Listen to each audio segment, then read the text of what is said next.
Define your audience. Hello, welcome back to the masterclass.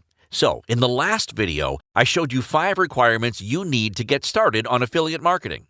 When you have all 5 requirements ready, the next thing you do is to define your audience. This simply means that you choose the niche you want to focus on and build your influence around it. Trust me, this is the best part to go.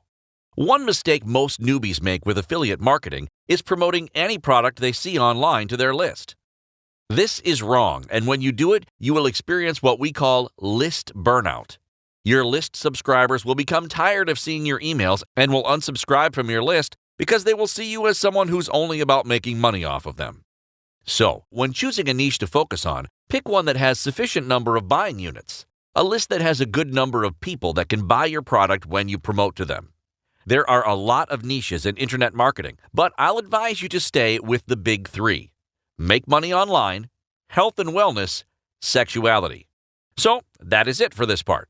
Choose a niche and focus on promoting only products that are relevant to your niche.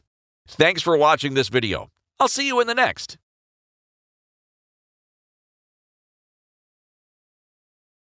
How to identify